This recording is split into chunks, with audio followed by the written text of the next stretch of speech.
Are we still living according to the Greco-Roman mindset, or do we have the mind of Messiah?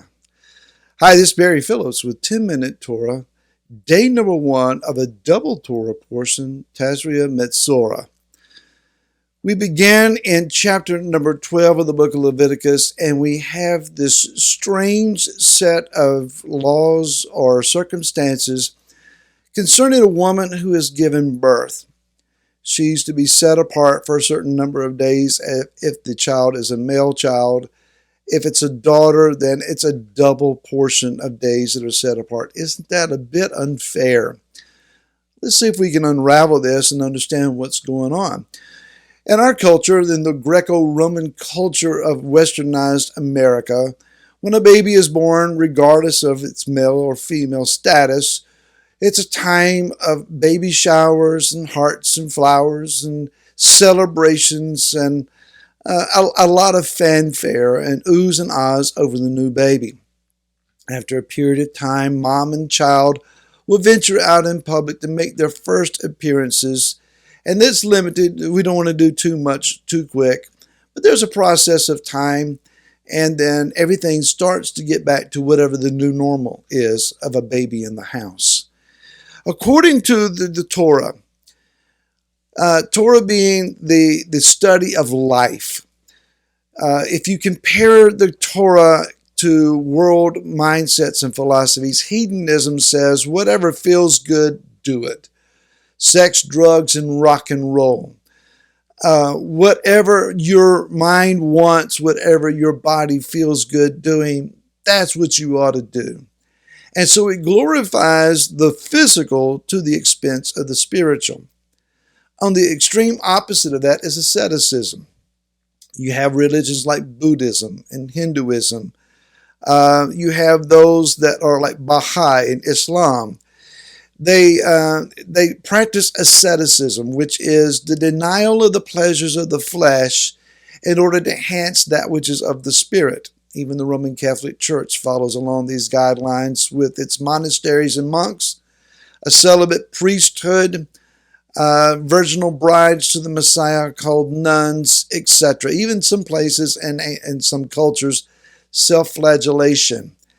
In other words, the denial or the extreme discipline of the physical in order to enhance the spiritual.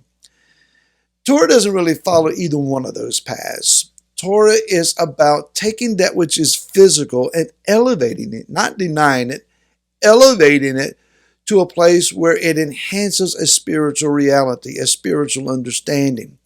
It is our desire as those who follow the teachings of the Torah to take the very presence and character, the likeness of our Creator, and allow it to be diffused from us to our environment, changing the environment, enhancing the environment, making it better by the quality of who our Creator is revealed through us. Yeshua says, "You are the light of the world." And so we should not be hiding the light of Messiah who is resident within us. So the Torah tells us then that we need to focus on life. Part of life is death. It's just an inevitable thing. If the kingdom doesn't come in our day, you and I will reach a point where life for us in this current physical realm, under current physical circumstances, is going to end. There is a process, though, by which we move from death to life, back to life, or from life to death, back to life again. Let me get that straight. So our understanding is that when a death occurs, when that which is impure comes, we need to be able to process that. It's not just praying a prayer. It's not just snapping of the fingers. It's not just a new day. The Torah gives us a process, and it's the process that teaches us something. So the text says that when a woman conceives zerah, seed, the seed of man enters into a woman, and she conceives from his seed. This should take us back to the book of Bereshit, Genesis chapter 1, verses 11 and 12, where the scriptures teach us that the seed that reproduces the fruit is inside the fruit. Whatever the seed is, it determines what the fruit is. Man likewise has a seed within him, and it is placed into a woman's body to cultivate that seed and to bring a reproduction of the man from her. Just as I sow seed into the ground, and out of the ground's womb springs forth new life, out of the womb of a woman springs forth life. And so we understand then, as Yah began to speak to Adam and Chava, to Adam and Eve, he told them after they had sinned that the process is going to become a painful process, an increased process. But in the midst of the generations experiencing this process, there is the seed of the woman, not the man, but of the woman, that is going to come forth. And this is going to be an incorruptible seed, and a seed that will bring deliverance. And so women for generations wondered, am I going to be the mother who will bring forth the seed, with a capital S in our estimation, a capital Z in Hebrew, Zerah, that will bring about deliverance? Will I be the one to give birth to the deliverer?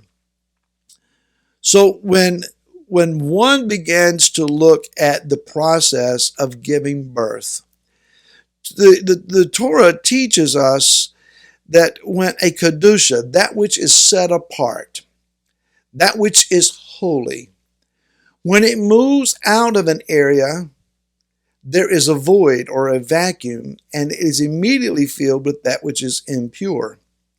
Nature abhors a vacuum. And so when that which is set apart moves out, impurity fills its place. That impurity has to become processed out of that vacuum so that purity may be restored. Think about it this way. When a righteous man, a Sadiq, moves out of an area, the righteous influence that he had moves with him. Oftentimes what you find then, and in his absence, is that unrighteousness begins to take place. Why does the revival not tarry? Because revival moves along, and that which is against revival takes its place. So in the case of a son, it is a set-apart son. It is a holy life. It is a precious life. It's a life of innocence. The soul has just come from the Father. This is a precious time. A woman is to give 7 days of separation. The male child is circumcised on the 8th day, and that begins the counting of 33 days for a total of 40 days of separation. When a daughter is born, the initial 7 days are doubled to 14, and then 66 days, double that of a male child, are added for a total of 80 days. It's twice as long. Why is it twice as long for a daughter? Because when a woman gives birth to a daughter, she is giving birth to a co-creator. A new daughter, a new woman has been born with a womb that can create. She can partner with the Creator in bringing forth life. Therefore, her set apartness, her kedusha, is twice that of the male child. And therefore, twice that which is set apart has moved out. Twice as much impurity or tumah has entered in. It takes twice as long to process that out and for purity to be restored. Well, what does this say to us? Think about this a different way. The separation is about processing tumah, the impurity. As the bride of the Messiah, we have a womb that will bring forth sons and daughters. We are currently being isolated, quarantined, because of need of processing impurity. It's not judgment. It's a time to process. The Father's not mad at us. The Father's not judging us. The Father is isolating us as His bride, that you and I might process that which is impure and needs to become pure again. Process it out, that the pure may be restored. This is a time of restoration. Don't be angry. Don't be frustrated. Don't rail and accuse.